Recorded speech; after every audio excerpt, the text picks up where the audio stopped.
He has been traveling the world, skiing in all the greatest resorts everywhere in Northern Europe. He's back. It's Scott Wolter. Hey, Scott.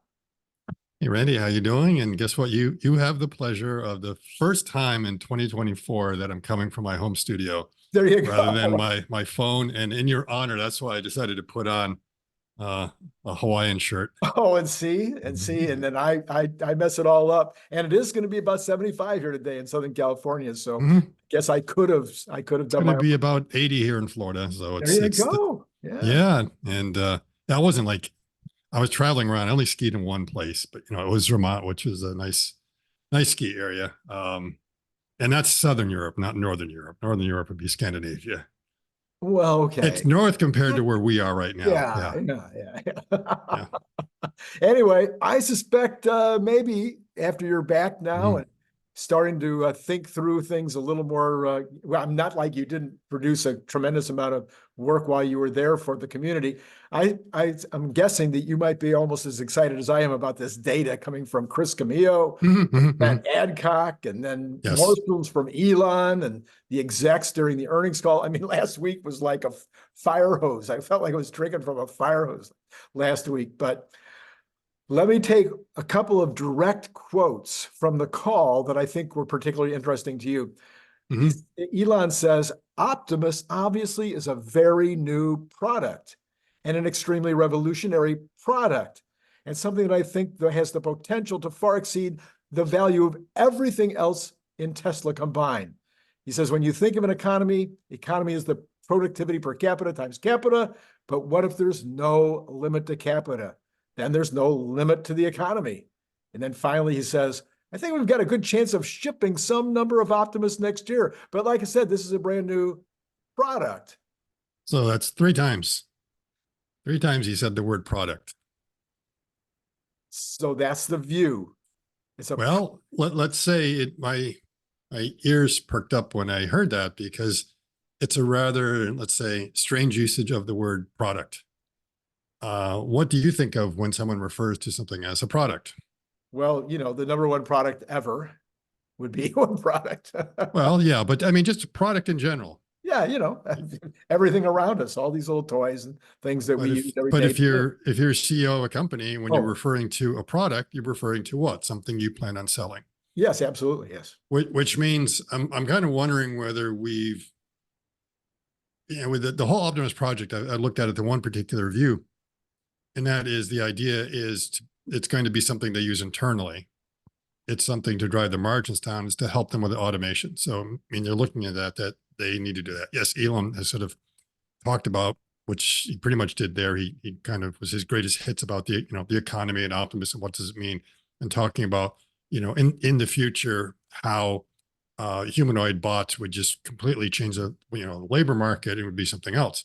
But in the short term, the feeling has always been the reason why they're doing it in Tesla and not, let's say, some separate company that would be thinking of doing that is because it's something that's going to be of incredible value to them right away. So they have all kinds of projects that go around manufacturing. Elon has always talked about the machine that builds the machine, and at its core, Tesla is a manufacturing company. He just always says that again and again, which means they're trying to do whatever they can to build products by developing processes in-house that they can't find somewhere else, or bringing in the state of the art from the outside. So the GigaPress is an example that they kind of knew what they wanted, but they couldn't build it themselves. So they found some suppliers to do it. They do the same with a lot of the robotic vendors and all. And it's pretty rare for a company to decide to go out and say, we're going to build our own robot. That Yes. only happened in the 80s when a lot of the automotive companies said there wasn't enough out there and they tried doing it, and then they all kind of gave up.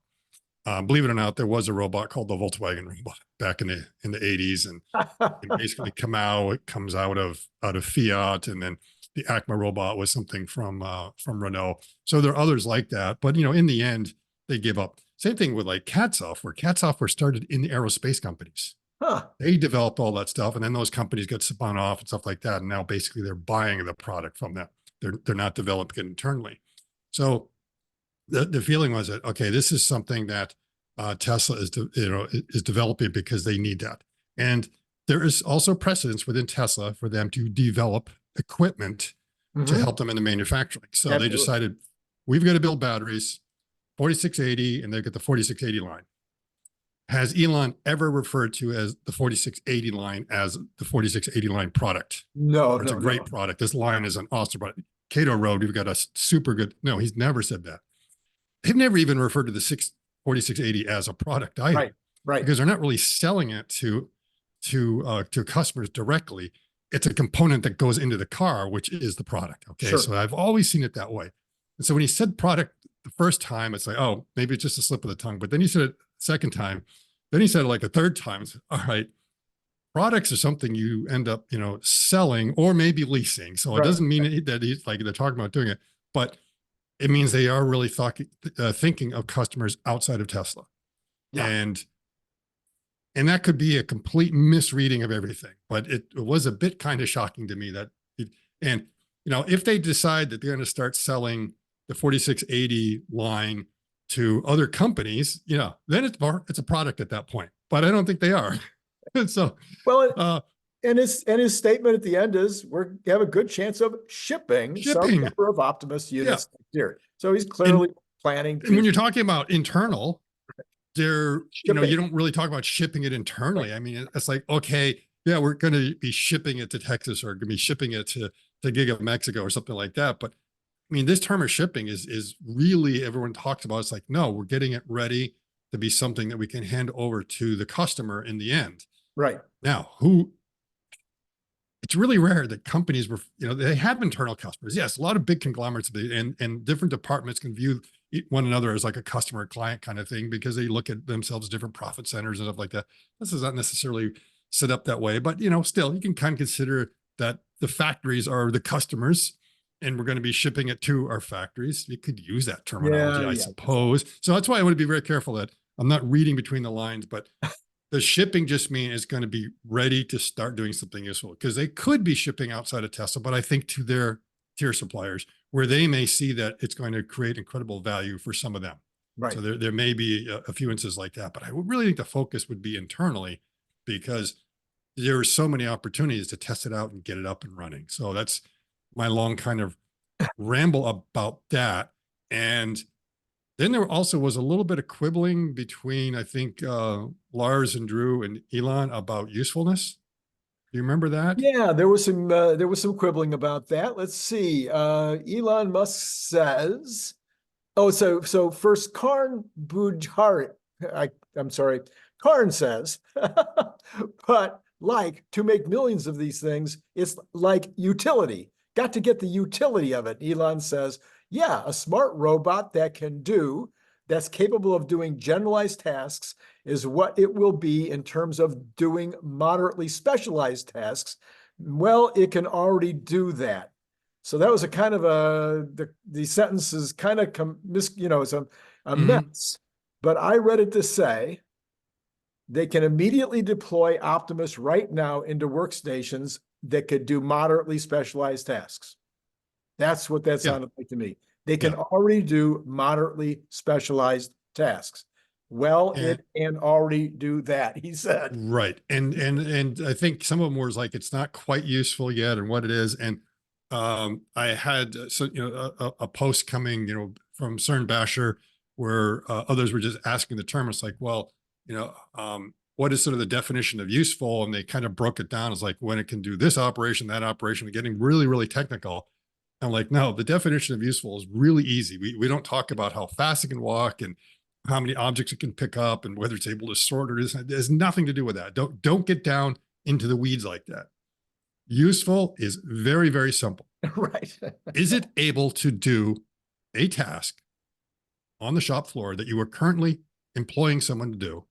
And can it do it for the same, efficiency and reliability and at cost parity? Yes. As soon as it's at cost parity, it's useful. Right. It means it can go in there. It can do the operations for 8 hours with very few mistakes. You don't have to have a manager constantly coming over and supervising. And the cost of operation is at whatever you're paying that person. That point, that's useful. Right. I'm an engineer and I get into the weeds and I will come up with numbers and stuff like that. But I really think it's as simple as that. It's more of an accounting thing than an engineering, technological kind of question. if it is capable of doing that task, and I don't care if it can't do this task over here and that task over there, it's like, okay, it's not useful over there, but is it useful here, here, and here? And if it is, by definition, useful. And that's Yes. all we have to kind of look at. And we may be seeing that that's some of the quibbling that could be going on whether it's useful. Now, we've been speculating whether it's been used on the factory floor anywhere. Right. And we're pretty sure they must be doing some sort of testing and, some pilot studies and everything else. They've got to be. I mean, it's like, Figure's already going in that because they see the utility in that. We know Sanctuary was doing that, I think, well over a year ago, going into Canadian Tire and stuff like that and demonstrating the capabilities of, so they're all doing this. So what, why not Tesla? Well, we know Tesla did it right from the very beginning. We can see the picture of it down there at Fremont, picking up that bus bar and moving it around, showing the utility and the capability that it can do it. And that was with like Bumblebee or Bumble C. We're not even talking about Gen 1 or Gen 2. So it must be going on. And, Chris Camillo kind of talked about that with his interview with Herbert, that he's following the space very closely because he's invested in one of these companies. So he's really got skin in the game, and he's been looking around, and, he just knows from all his contacts. He says, yes, there are pilots going on all over the place. Now, what's the difference between a pilot and actually running in production? Well, it could be that during the off hours, when a line is down, you bring it in and you just keep on testing it. Now, if it was really running manufacturing, and let's say you got to keep on loading parts, well, you would keep loading parts in the machine or go through the machine. But you can always set it up that the machine isn't really running. You just load the part in there, and then you take the part out and you give it and you keep on testing it and testing it. So you could be doing that. And I would see SNX lines are perfect for that for a couple of reasons. One is they're only running one shift a day.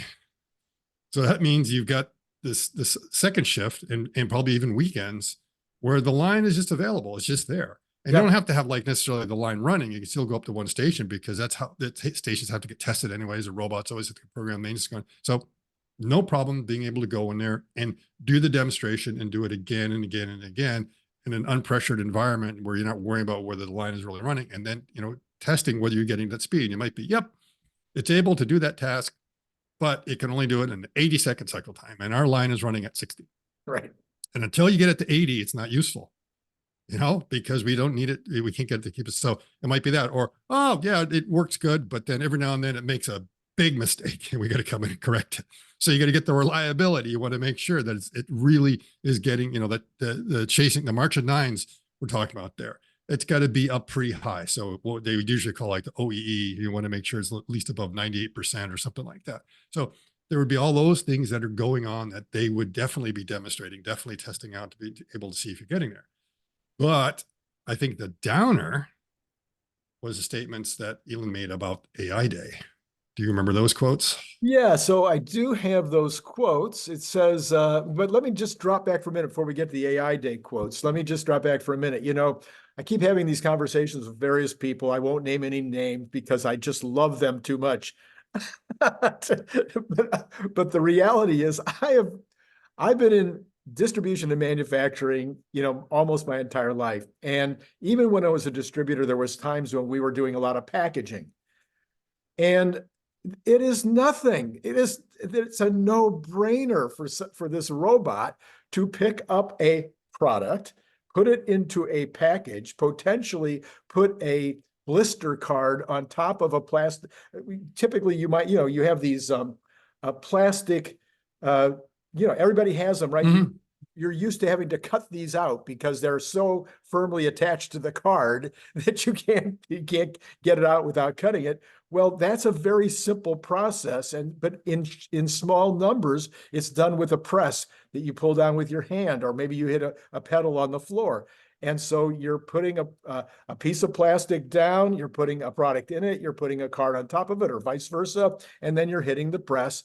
And that's all there is to it. This is not something that I think is too complicated. It's very easy to do. And how much are you paying that person? Yeah. So these how many dollars per hour were you paying a person to do that? Was that minimum wage or a bit more? Well, I always pay a little bit more than minimum wage because I want people that have a brain. I don't want people that are not going to come in. I don't want people that are going to, call in sick 1 day a week. I mean, that kind of thing. So I always paid, 15, 20% over the Mhm. marketing wage. And in that case, And how many units per minute were you doing? well, it would just depend. Everything that may depend on how fast the product is coming up. There's a dwell time. Okay, so you have to pull it down and hold it because it's heat. So you have to hold it a certain amount of time. So there's a lot of things that go into the how fast it has to happen. But again, if it's too slow to do what you need it to do, you either do 2 shifts or you do 2 robots. Mhm. So, I mean, there's all kinds of ways to solve that. So all I want to get, all of that to say this, I now have an impression based on this statement that we just read by Elon about general versus specific use cases. I have a sense, a feeling that Elon does not want to start moving these out to customers when they only have the capability to do 5 or 10 specific use cases that are trained to do those 5 or 10. It sounds to me like he's looking for the general bot that Mhm. you send out. It watches somebody do the task and then it does the task. I don't know why he wants to wait to do that, but that's what I got out of that statement. I mean, that would make sense that, um, I wouldn't want a bot that didn't have that capability. That's what I'd be kind of waiting for, is that the bot that could just watch what I'm doing and then be able to do it. And that would be the ultimate customer experience. I mean, it doesn't have to come with a user manual or anything. It just works. Yes. And, again, the best interface is no interface. The best user manual is no user manual, everything. Um, so if he's really saying that, by next year there's a good chance we could be shipping, and that's what he's really talking about, is kind of the metric he's looking for. Wow, man, Yeah. Yeah. they must be coming on there. I still think that it has enough capability that it probably could be useful now, except that, maybe they don't have the reliability, or maybe it doesn't quite have the speed there. And again, that's something that Brett Adcock kind of talked about, is like, they're not worried about the speed with the figure robot. They just want to demonstrate Right. that it can do these tasks. You can prove that it can do the task. You can do it with reliability. And then you can always make it faster. You can figure out why is it slow to speed it up. If you try to make it fast too soon, it may be, it's a cart ahead of the horse kind of thing, is that the real utility comes in the capability they can do it, and then you can see and scale. But if it can't do it, if you can't do the proof of concept, what's the point of doing it faster? Right. So you've got to do these baby steps. You've got to do that, and you have to have specific before you can have general. There's no doubt about it. You're just not going to be general right Yeah. away, Yeah. but that does not mean it doesn't have utility. Yeah. The utility in economics is a very, very simple concept. It's like, it either generates value or it doesn't. It's simple as that. And so my thought was that potentially people like Figure and some of these others could be thinking in terms of use cases. Okay. And they're going to be perfectly happy to generate money, starting later this year or next year, actually getting some income from their bots, starting that flywheel effect. We can get some cash in so that we can continue to Yes. spend money on Which R&D. they need to do, which they need to do, because they need to do. Where Elon, he has the luxury of applications within, building a bunch of them and putting them in the factory, even when they're not general, but waiting until he's got this perfect vehicle that he's talking about, this perfect product that would in fact be able to do generalized work. That's kind of, nobody else has that luxury, I don't think. Right. Yes. Yes. And the thing is, all these companies are severely undercapitalized. Right. I mean, it's, considering that we'll be probably looking back, a decade from now, it's like, wow, those were the hot, you just imagine if you were in the early days, it's like that, and how little money it would have taken to become a part of something like that. And to realize that there are all these other companies that had the silliest ideas were suddenly $1 billion was thrown at them. Yeah. Oh, I get this great idea that what I'm going to do is I'm going to lease buildings that have office spaces in there. I'm going to sublease it to a bunch of other people, and it's part of the gig economy. And I'll say it's a Silicon Valley kind of high tech company, and we'll have an app for it, and we'll raise billions of dollars for this idea. And I'm like, you know, that idea was around 30 years before. I know that because I used one of those services when I was in Germany, you know, and we had it in the States and stuff like, so those ideas are around. So Yeah. it's sometimes it's amazing how easy it is to kind of fool maybe some of the investors and venture capitalists to Right. throw money in something Right. stupid. We've seen how poor due diligence they did in the crypto space. I just throwing money there. But now they're like, oh boy, you know, it's like we burned our hands too many times here. Yeah. Uh, and there was evidently, I think Chris Camello said something. There was like one kind of failed robotic startup. I'm not sure what they Yeah. were Yeah. talking about. And they're like, oh, we're not going into that Never space again. Never anymore. again. And like, oh, really? So I mean, these companies, I have a feeling that it must be changing in the back rooms right now. There must be a lot that are thinking of something. The thing to be careful of is that, like crypto, there was like some legitimate stuff going on, but there was a lot of just scammers. Right. And I have a feeling you're going to start seeing this in the humanoid bot space. Sure. I'm not Of going to mention the name of one of these companies that I saw, that the promotional video was such a blatant ripoff of course. everyone else's. It didn't even look real as far as I'm concerned. I mean, if you want to start screaming CGI or claymation, you can go ahead and do that. I won't mention because they don't deserve The mention. any attention. But I just have a feeling they're going to be the first of several of them going on out there and saying, yeah, right now we're going to be listed and like, this is your last opportunity to get Right. involved in it. And Right. it's like, no, if you can't come up with an original design, if you can't show something that, you know, really is doing something else, it's not legitimate. So everyone has to do their due diligence. Hopefully the venture capitalists will do their due diligence this time, because you're probably going to be a couple of funding rounds before these things go public. I have a feeling they may not want to go the SPAC route because SPACs just have such a bad reputation. I would do super due diligence on any SPAC that was thinking going in there to make sure it really is the right thing. Otherwise, I think the most legitimate way is that they have to get a proven track record that, you know, that they've got bots, they can show scalability, they can show it's working, they're working with serious customers, and then, you know, go through the traditional route. That will be coming eventually, I would think, maybe sooner, because it seems that for a paltry $100 million, you might be able to kind of get a bot together that can do a little bit, which will be enough to kind of demonstrate to maybe the next round of VC to come in to help you do a little bit more to start proving it. But when you then want to actually scale, that's when it takes the billions of dollars to start setting up the factories and get everything else and all that. And that's probably around the time you start seeing going public, I would think, is like, because that's when you really, you need the CapEx to be able to do that. And at that point, you have a product, Right. as opposed to a PowerPoint and some sort of glitzy promo video that everyone is like talking about. It's like, okay, that ain't nothing until you actually show me the real thing. So yeah, I mean, until I go out there and can start knocking on some of these things, I will be always skeptical. All right. So yeah. So I think the first thing that I wanted to really zero in on today, as a product man myself, my whole life as a product man, I know you're a product man too, is this idea of the general versus the specific. I think this is going to be key. Elon said it. When Elon speaks, I listen. And I try to really zero in on what he's talking about, see if I can really understand from a product standpoint what he's talking about. And I think this was important that he mentioned the specific versus the general.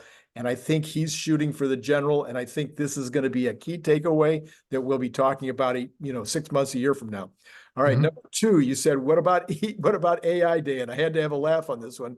He says, one of the questions was, can we expect a Tesla AI Day this year? Seems like a lot has changed in that realm. And is this year the time? Elon says, yes, it's a good question. We have found that we do these AI days. Some of our competitors literally look at what we do on a frame by frame basis. Laughing out loud. It would be so crazy to do a frame by frame basis. I don't know who would do they're probably even going like pixel by pixel, man. You're not a competitor. He couldn't have been talking about you. So apparently you're not the only one. Maybe there are some competitors out there that are doing the same thing, and that would make sense, but not just about Optimus, of course, about many of the products. And so he's getting a little nervous about giving away the store. Yeah. So what he said maybe later this year. Is that Yeah, maybe the maybe final part? Maybe later this year. Okay. So we know in Elon's world, later this year means fourth quarter at the earliest. It doesn't mean third quarter. It fourth quarter if it happens. And there already was an expectation that there would be an AI Day 3 fourth quarter of last year. It never happened. And then everyone's like, oh, it's going to be in the first quarter. With the thought that it's because you need to have 3 things to be AI Day. You have to have like Dojo in a certain state to show, V12, probably, getting more wider release, and then something you'd want to show with Optimus. So you'd want to have all those things at one particular point. But he says that in lieu of that, they're going to do it because the whole point of the AI Day was recruitment. Right. And I think you could probably still have an AI Day, and I guess you just don't stream it. It's like, because the thing is, they're kind of inviting, in order to get there, you had to be some sort of researcher or grad student. It was really hard for any normies to get in there. Okay. So they weren't really doing it for shareholders or anything else, even though there were some that would get a chance to go in there. So if they don't stream it, that's one way of doing it. But the other thing, as far as recruiting goes, if you are an active researcher in the AI field, at a university or a professor anywhere else, and you are not aware at all of what Tesla is doing in the Tesla bot, are you a researcher At all? It's like, if you're not aware of them, then I kind of doubt your credibility or whether we would want you to work. So they've got to know everyone. So, maybe I'm wrong. There's some grad students that go and really don't know. Maybe we're just too much in the space, but I would think there's enough that if you were looking for that, and that, again, it works both ways, that while they are reaching out at the same time, they want people to come, but then how's the announcement being made? I mean, again, they're just like, come, then just invite them to come out and take a look in the lab, and that's it. So, yeah, I guess I've never seen, let's say, a recruiting event quite like that for most companies, where it was so openly public. I mean, the recruiting event is like, you show up at the university and you put up a little booth during, the recruiting week, and that's one way you do it. So. Yeah, no, Elon has always been all about recruiting, all the way back in the Elon Musk method. I spent an entire chapter on how he recruits, and he recruits completely differently than any other company. He literally had relationships with deans in the head engineering schools, and he had those deans on the lookout for the top talent. And nobody does this. I mean, that was just one method. And of course he finds out who he wants and goes and gets them. So I mean, that's how Andre Karpathy came in, is that he recruited them and others that. So it's not like he's necessarily waiting for them to knock on the door. He's also actively kind of going out and searching those people. So yeah, I mean, that's a bit of a downer that we're not going to see it. They're going to release some videos, but again, as nice as videos are, it's nice for the public to actually be able to see it. That was the whole thing about the AI Day, is that you could actually see that it really was real. It wasn't CGI. It wasn't some sort of cute demo they put together. So, it'd be nice for them to have a more interactive setting where we can go ahead and take a look. And that doesn't just apply to Tesla. It applies to pretty much all of them. Sure. Until there can be a more public facing exposure. And I'm not talking about some really silly thing that they put together, on the stock market of, hitting the gong or something like that. And it's like, yeah, but it's like, it wasn't really that hard to do. There's nothing impressive about that. All right. So then Elon goes on to say, and it is incrementally improving, meaning the robot is incrementally improving. It'll just get better through the course of the year. As we improve the technology in the car, we improve the technology in Optimus at the same time. It runs the same AI inference computer that's on the car, same training technology. I mean, we're really building the future. So once again, it looks like they're going after a generalized solution. He even said that it'll be able to, just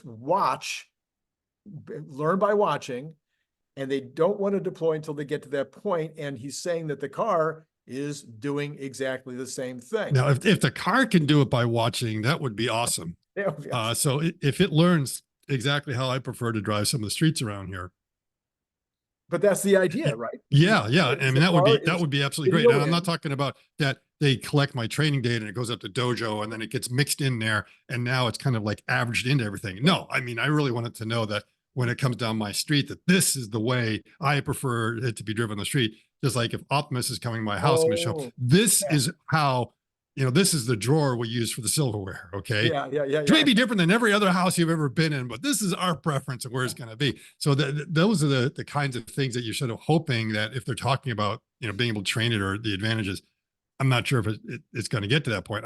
Clearly, I see that they're able to leverage the two technologies. Right. At some point, I wonder, is there going to be like a slight bifurcation where it's not necessarily 100% overlap between the two, that they have to do something a little bit more. We'll have to see, but for now, it probably does make sense that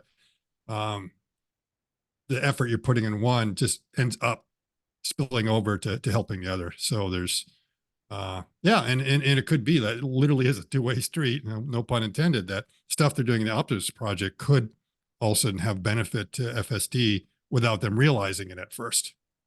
That Yeah, it does something else, that it's sort of like, oh, wait a minute, it build some sort of intuition into the inference engine that they didn't think they needed for the car, but now it's kind of there. And now the car's a lot smarter and understands the world better. Who knows? exactly, exactly. All right. So then a couple of days ago on Herbert's Spaces, we had Chris, Mhm. and he was saying that the bots still fall down sometimes. Do you think the Tesla bot is still falling down sometimes at this point? Um, it probably is. So a lot of the examples you see, they're always tethered. And every now and then they'll take it off to do a video just to make sure it doesn't fall down. And it could just be falling down for a variety of reasons. That just some sort of glitch in the software, or power loss here and there, or just something is like, let's say, a little bit out of. I wouldn't think it's, if it's just walking on a perfectly flat surface, it shouldn't fall down. But remember, they're doing tests on very uneven surfaces all over the place, Sure. and those tests are clearly, putting it on a lanyard of some sort to make sure that you expect it's going to fall, because that's the whole idea. You push it. Right. If you want to become a really good skier, you've got to fall a lot. If you never fall, you will not improve your skiing. So it's the same thing with the walking bot. They have to fall a lot in for the training. What he may be referring to is that when they're actually, using it, everything is all right, and then it just goes, for some reason. And their agility has a famous scene of that happened at the trade fair, like last spring, where Digit was just working and then just decided to kind of like, yeah, went down. And it could just been that, they ran out of juice in the battery, or a wire got loose or something like that, but it just like decided, that's it, I'm tired. And so those are probably some of the kinks they're trying to get out. Another thing to say is that, before that Spaces with Chris, he was on Herbert. Yeah. So Herbert interviewed him. And so a lot of the things he talked about in the Spaces, he also talked about in the video with Herbert. And it was a very interesting glimpse into the humanoid robot world that we've been able to see from a different perspective. Right. So it helps confirm the data points. So, you can hear a lot of things coming out of Tesla. You can write those things down as gospel, or you can kind of question them and want to do some due diligence and say, does that make sense? And then you want to check other sources. And then we hear a little bit coming from Figure, and they're very similar kind of things, saying, oh, okay, that's all right. But you could always ask, well, they're just saying that because they're basically cribbing from each other and saying that, okay, this seems to be well received if we say that. I don't think there's necessarily anything like that going on, but now helps to have, let's say, another source that is able to kind of confirm a couple of things. One, extreme excitement from a lot of big CEOs about this space. So, Brett was the first time we'd really heard that, Yes. but Chris basically backed that up as well. It's like, yes, lots and lots of interest of what's going on. The pilot lines that are going on there, and see what was some of the other points that he brought up, if I remember from the Spaces. There was a lot, but I kind of had Mhm. had it organized a little differently here. Yeah. Go right ahead. Let me, So look, at the end of the day, I hate to use that phrase, but I just did it again. Anyway, there is, it doesn't matter if they start producing millions of these in 2026, 2027, 2028, 2029. You know, it's going to happen. I think everybody acknowledges that at some point there's going to be millions of these guys running around. But I still have, you know, this Randy Kirk desire to kind of push it forward. I'm impatient. I want to see it happen. Maybe it's my age. Maybe it's just the yeah, fact that that's how I've always been. I'm we both want to see it in our lifetime, you know, and the extremely clock's running. competitive. It's also competition. I just want to see them do it. Anyway, so there, you and I have had this conversation. I don't know, going all the way back. I think it's 7, 8 months ago. We said, look, they need to build 1,000 bots. They need to have 1,000 bots so they can get the training done. All we've heard about from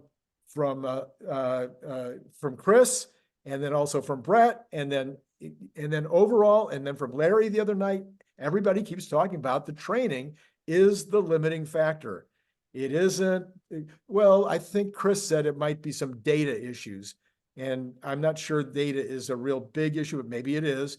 But what is the data? The data is watching or seeing or watching videos or watching somebody do something or having it teleoperated. I mean, that's the data, right?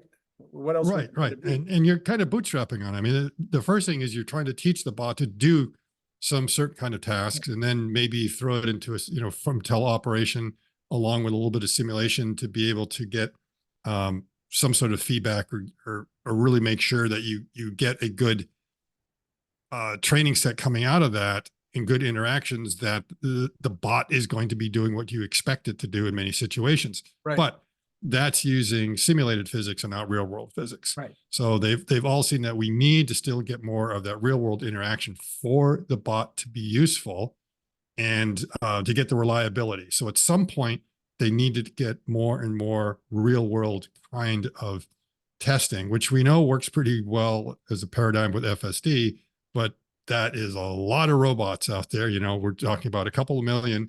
They're going around with drivers, right. You know, and so if you do the same analogy, oh, we're going to need that many with Optimus, and then we're going to have that many people with the Optimus bot. So if we've got 1,000 Optimus bots, we need 1,000 minders going along with it. I don't think you necessarily need that. I think it's that you maybe have a group of bots that you want to be practicing the exact same task, and you get that thing set up. And the bots just go and just keep on working on it and reinforcing themselves by making the same mistakes doing it. And you have like one guy that's maybe responsible for 10 or 20 or whatever, and you just let them go and go and go and go and go. At first, it might be tough because the bots are, you know, falling over or failing so much that they need someone to kind of come in and reset and get it corrected. But at some point, I would think you're going to get enough reliability that you don't need to have 1,000 people for 1,000 bots. You can have a much smaller number. So I think someone said that if you look at the, you know, for 1,000 bots, and then you look at how much you'd have to pay someone, you need like $40 million just for the people to, you know, it's like, oh yeah, that's a lot of wages right there. And the irony is like, you know, all the labor costs that goes into this thing is going to be saving labor. Yeah, exactly. But in fact, that was the number I came up with. I thought if you needed 1,000 bots, and let's say you needed one engineer for every 5, okay, so you got one guy overseeing 5 bots. And let's say you pay those guys $200,000 a year. I don't think you need to, because I don't think it's that difficult to task. And they probably except if it's in Silicon Valley, you do. It doesn't matter. Yeah, but I mean, but you may not even need an engineer. But let's just say I'm going to just take that $200,000 a year figure. Really good engineers that are going to sit over these guys, and there's one engineer for every 5. That's your number, $40 million a year. It is a drop in the bucket in terms of the amount of money. Unless your capitalization is like 400 million and you only have a pile less than 100 million. Exactly. So you can see the other companies are a bit in a bind if that's the kind of cost you would have to have going forward to be able to get that data flywheel that you need going. But yes, for Tesla, that's a drop in the bucket. So I don't know. I just don't, if they need it, I think Larry said it really well the other day. He said, look, if Tesla thinks they need 1,000 bots, they would build them. If they think they need 200 engineers to work with those 1,000 bots, they would get the engineers. So I'm sure it's just a matter of, do they think that's necessary in order to get to the, I think you need a good fleet of bots. I don't think that you need a large number of operators. Again, I think it's more or less that you would set up a room where they're all doing the same task. And you just, maybe there's 100 of them in there and you just let it go and then come back a few hours later and then set up something else. It should be hopefully that easy that you wouldn't need you need a large number of bots. I don't think you need a large number. Now, a large number being somewhere between at least 100 and 1,000 to be able to start getting those early training sets that are going to get it to the state that will be reliable enough that now it's doing useful work. And then when it starts doing useful work, then the virtuous cycle begins, right? right. And then you can say, wow, now, since that's working so well, let's start scaling up. Let's get some more bots. Let's start doing some more training, et cetera. Yeah, now, so I tried to come up with the limiting factors that would keep this from happening in Elon's time sometime in 2025. Manufacturing, I don't think I've heard anybody recently say that manufacturing is going to be a limiting factor for Tesla, that they should be able to manufacture this product, probably not They're far. already putting out, job listings Right. for things that look and smell an awful lot like they're getting ready to do, scaling up of the manufacturing. So, yeah. Then we have customer service and on-the-job training. I don't know whether I don't know whether it was you that had the idea first or who it was that I was talking to. I believe it might have been you saying the bot is his own trainer. He will come, especially if he's got a voice, he'll come in, you'll take him out of the box and he'll say, okay, the first thing you do is you push this button. And then, it'll be like self-training. But Yeah. if you have to send out a customer service person, I don't think that would be a limiting factor. Almost every major. Yeah. Just remember in Star Wars that, every time C-3PO had to get put back together, he was telling everyone what to do. Yeah, exactly. He was his own user manual and reference guide right there. And, Elon loves simplicity because the whole thing with Starlink was, plug in, point at sky, or point at sky and plug in. It didn't matter. It was just two simple steps. He likes the idea of it being very, very simple. And yeah, I agree.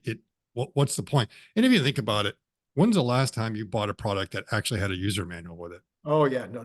Yeah, they don't. All they have is like this QR code. Scan that if you want the PDF. You can print it out yourself and you look at it, but we're not sure. Unfortunately, the only thing they ship are the things that they're required by law, which is like this useless piece of paper that has says it complies with this FCC regulation, and that. And in Europe, it gets worse because it has to be in like 35 languages. So you open up this thing thinking, oh, there's the user manual, and you're going through it and you realize it's completely useless. And it's just throw it away. So, actually, by law, it's going to be in there. You just go over to YouTube and if you have any questions at all, you just find a YouTube. Yeah. Talking about, everyone complains about all the waste and stuff like that. And all these laws in the European Union about it. It's like the first place you can start is just do not demand that every time I buy something, there's going to be this thick thing in there that no one reads and everyone throws away. And if you think it's the case, just go down to the recycling bin and I trust you. The day after Christmas is just full of nothing but that stuff. All right. Have you seen or have you heard anything in this last 2 or 3 weeks with the fire hose of information that has caused you to believe that the cost of Optimus is going to be any higher than that roughly $6,000 to $10,000 range that you and I started talking about 6 or 7 months ago? I see no reason why it should be would be that different. Now I know I think Chris Camillo, he didn't look at it in that much detail. He's thinking it's like 40,000. And remember, he's got an investment in Aptronics, so they probably get some ideas there. Other people have looked at it and said, well, yeah, 40,000 is kind of high because it should be less than the Model 3. Right. If you look how simple it is, the thing is you're probably, if there are, let's say, some specialized components that you sort of need for these bots, companies will sort of fill in that space to be able to produce those components more cheaply. Maybe it's some companies come along and say, we'll produce actuators or whatever it is that you need. There is nothing in the bill of materials. And I've seen a couple other people try to do the same exercise I did of going through the bill of materials. And they come in the same ballpark around, 10, 11, 12,000.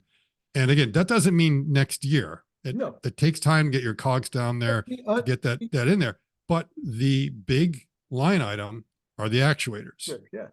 And then if you take the actuators out of the equation, there's not, Much it's like you try adding everything up and it's like, wow, maybe I can get to, $3,000-4,000, the batteries, some cameras, some castings, some harnessing, a few of the things like that. That's not a whole lot. It comes down to the actuators and whether the price of the actuators is going to be $1,000 a piece, whether it's going to be $500 a piece, or if it's $100 a piece. If it's $1,000 a piece, then right there we can say, oh, $1,000 a piece. That's 31. We need 42 actuators. That's $42,000 just in actuators. And then we've got to throw in, everything else, which I said doesn't add up to very much. And maybe you're getting to like 45, 48, 50, Right. 50 max. But 1,000 for an actuator, that's a lot because the entire Model 3 drivetrain they're now talking about being able to produce it for like 1,000. Well, wait a minute. You're talking about a Gen 3 vehicle that the entire vehicle is only going to be 16,000 to produce. Yeah, eventually. Yeah. And right. But in that whole drive, I mean, that's the motor and everything else that kind of goes, and it's a much more powerful and everything else. And these actuators are much smaller. It seems that the worst case is $1,000 an actuator. So that means the high water, I think, is like $40,000, which still is chump change compared to the initial addressable market. For the home market, some people might say, oh, that's a lot of money. Yeah. But for any company, they're willing to pay 100,000 already for it. Yeah, $100,000 for the bot. I'm thinking $100,000 a year. So, yeah. So $100,000 a year would be nothing. Yes. To pay for Yes. the bot. Yes. And what people are not taking into consideration, even Chris, he says, okay, we're going to go out and charge by the hour and stuff. In the early days, the demand on this thing will be so high from people that have 4 shifts and that have people that are doing specialized, not hard jobs, just very, you pay a little bit more. I mean, you asked me a little while ago, how much did I pay my packaging people? Well, I paid them a little over minimum wage. But the people that did a very simple job of sitting in front of an injection motor or an extruder or a blow motor all day, they got paid more because they're sitting in front of heavy machinery. They're not sitting in front of a little packaging machine. And so they might have been paid 20 today. They're probably being paid over $20 an hour. Well, $20 an hour is is really $27 an hour, which is $54,000 a year. If you got 4 shifts, that's $200,000. So if I've got a 4-shift guy that I can replace with one robot, all of a sudden I'm replacing $200,000 minimum, not counting HR, not counting training, not counting all kinds of other things. So $100,000 a year is nothing for a low skilled.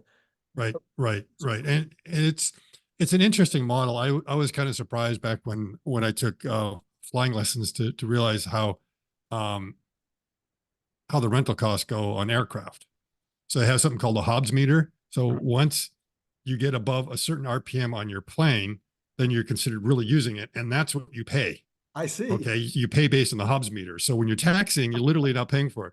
And when you fly somewhere and the airplane's kind of like sitting there because you took it for the weekend or something like that, you're not actually paying the daily thing. You're mostly paying for the flying hours, which to me seems strange because when I rent a car, it doesn't matter how many miles I put it on. I'm paying for the fact that I have the car in my possession for that amount of time.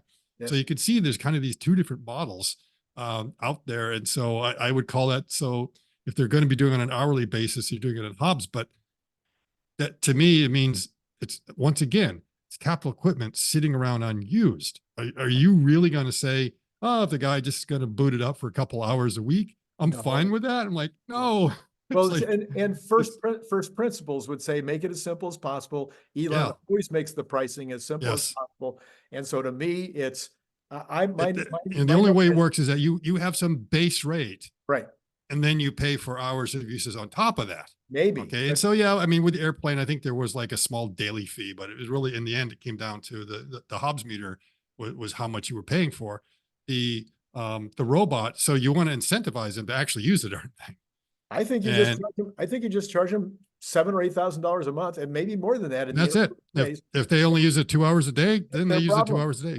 Exactly. Right. Exactly. So and what will happen is the bidding war, because there'll be such demand, those who have the most use cases, yes, it'll be true that somebody that only has one shift is probably going to get outbid by somebody that can use it for 4 shifts. So it's going to be a while before the one shift guy can get one. But I've also pointed out in another one of my videos that people that have been afraid of 2 shifts, are afraid of 3 shifts, are afraid of 4 shifts because of theft and because of not being able to supervise people on second shift, that fear is going to go away when you've got Yeah. these bots, because they're not going to steal from you and they're Yeah. not going to sabotage. If you're not running your factory in 2 or 3 shifts, you've got stranded capital there. Absolutely. I mean, you're sitting there absolutely not using it, which means that's why your product costs so much, because all the hours that you're not using it. So you've got to be productive. You know, for many of them, it really comes down to there's a labor shortage. It's something that Chris brought up again. Right. Something we've heard from, and you hear it everywhere you go. It's like there is a labor shortage. You're not going to be putting people out of work. It's going to be a long time before you get there. I think, you know, sort of my thesis on things have changed a little bit as far as like how quickly it comes. I think it will be stretched out a little bit more because, you know, all of them are thinking that, you know, scaling up is going to take them a little bit longer. And I don't think it's going to be that much of a problem necessarily building the bots. I really think if you want to scale that quickly, you'd be surprised how quickly you do it. It's not going to be like a Cybertruck ramp or anything else. It could go pretty fast. The scaling might be going from specific to general. It's really good in this task, but not so good in that. And part of it might be, oh, it's not just a training set. It's just that mechanically it's not capable, because you've got a task where a person has to run around at 5 miles per hour all the time. Well, the bot can't walk 5 miles per hour. The best we can get is 3 miles per hour. Okay, then the bot can't do the job until you can get it there, or there's some dexterity issue or some other thing that is mechanically limiting it. So there'll be all those things that may sort of prevent it. That will take that time on the scaling, and the fact that it may be very intensive. That when you start broadening everything, again, you're talking about all these technicians and people you have to hire that are qualified to be able to do it.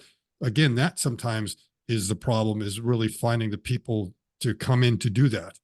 And there may be this sense of not wanting to rush it too much, that it happens over a slow enough period. And I've almost say it's like, you know, the bots might show up just in time, because, you know, we've got this demographic curve where people are retiring and we can't backfill them. And there's all these job shortages and everything else. They might just come in time to start to fill them in, to make sure that they're there. And it's not going to be that they're displacing workers or anything like that.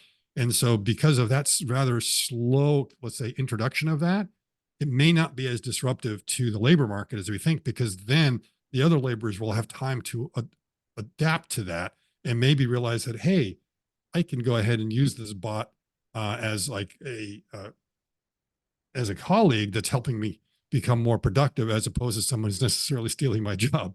Or so there may be time, as opposed to that somehow next year someone like pulls a lever and then boom, there's 1 billion bots. It's not going to happen quite that quick. It will be, we'll be able to absorb it, I think, at the right rate. And so I've come to that conclusion more just listening to a lot of the different voices out there and what's going on there, that they seem to think that, oh yeah, you know, 27 is when the spigot really starts to open up. But I think we start seeing the drips coming through, you know, this year, next year in 26. And then, you know, maybe is, you know, we're on an S curve, right? The question is, where's that inflection point? And maybe it's like 27 when you begin to notice, wow, this is really starting to go. Well, you see, and it doesn't take that many. That's the crazy part. So if you do 10,000 in 2025, just 10,000, okay, that is a $6 billion profit for Tesla. Okay, 60,000, I mean, sorry, yeah, $60,000 a year in profit, which is actually, Chris came up with 72,000 in profit, but my number's always been 60,000 in profit times 10,000 bots is $6 billion. Okay, so you can get a $6 billion profit, which is half of what Tesla earns right now in 2025, just from 10,000 bots, and that would be a pretty small number compared to the numbers that I could have imagined. Okay. And 10,000 bots in a year, it sounds like a big number, but if you're just talking about 5-day work weeks, that's 40 a day. Yeah. All you have to do is build 40 a day. Oh yeah. It's not a big deal. I mean, you can do that you should be able to do that in 1 shift, in the worst case, 2 shifts. And what it just comes down to is like, how quickly can you pump out the actuators? Right. If you've got a line that's able to produce them at a rate that, okay, we're going to have 6 lines, right? Six different, because there's well, actually 7 different actuators. So the hand line, we need 12 of them for each bot. Multiply that by 40. So that's how many of those you need to be able to produce a day. Yeah. That's not like an outrageous number. And then, the same thing with the others that you would have kind of scaled up. So I think one of the servos, you need like 9 of those to be able to complete the bot. So, 9 times 4 is what, 320. I mean, that's, you should be able to come up with a line that's able to produce them that rate. So 10,000 is not some bonkers number to think that you would be able, you would be able to scale up to that. You should be able to scale to that pretty quick. And so it's not a bonkers number, which means seeing them scale to some number less than 10,000, greater than 100 for sure. Because that's, come on, 1 or 2 a week. You got to be able to do that. Those are almost handbills. I did this, Brett Adcock said that, they're building their actuators in-house. Mm-hmm. And he said that, they can build an actuator in single-digit hours. Right. Okay. So single-digit hours means if they're able to do it, 1 an hour and a 40-hour work week, you're producing 40 actuators. Well, that's how many they need for their bot. Right. So at that rate, they can build a figure bot about 1 a week. Right. But if the single digits means more like 9, okay, then you're stretching it out that, okay, they can't do 1 a week, but it's going to be 1 every couple of months. Maybe they're able to put together if that's what's limiting them. So, even they are at this point that I believe they could probably build 100 a year right now, just with what they have, if they had to. Right. Yeah. So I'm trying to be conservative here. So I'm putting 10,000 for next year, not for 2024, for 2025, 10,000 out the door. And then if you can do 10,000, believe me, going from 10,000 to 100,000 is not that hard. I mean, it's really, because everything else you don't have to build yourself. You've got plenty of suppliers for everything else, for the cameras, for the we're not talking about the a car semiconductors here. that are in there, the batteries, everything else. Very simple stampings and castings. If I went to the public and I said I'm going to build 10,000 Cybertrucks in 2025, and I'm going to build 100,000 in 2026, everybody'd laugh us off the stage. They'd say, "What's wrong with you guys? How come you can't? If you can build 10,000 in 2025, why can you only build 100,000 in 2026?" Right now, we're looking at building none in 2023 and building almost 100,000 in 2024, and then building 250,000 in 2025. So the idea that we couldn't build 100,000 in 2026 is mind-boggling to me. Probably a lot more than that, but let's just take that number. That's a $60 billion profit. That is more than half of the profit of Apple Computer. So you're looking at a massive amount of potential profit here in a very slow ramp, assuming just the ability to do useful tasks, which Elon Musk just said it can already do. Yes, and I believe it is doing useful tasks and in limited situations. And the question is whether it's, just barely useful, almost useful, or clearly useful. And if it's clearly useful, then, they may really think of putting it in there. And maybe they just don't have enough bots yet. It's like, okay, do you want to put a couple on the SNX line during the normal shift? Or do we want to run the second shift purely with bots? Who knows? Yeah. I think there's a lot to be said for the matter of socialization. You and I've talked about that a lot. And I do think that is probably the key factor, but that should be the socialization aspect, I think, should be the thing they can do in 2024 as they put out 100 or a couple of 100 or 300. They can start to put it into real environments so that they could start working on the socialization aspect. That would be that. And if it's not, if they can't fully solve that problem in 2024, then they fully solve it in 2025 as they ramp up to 10,000.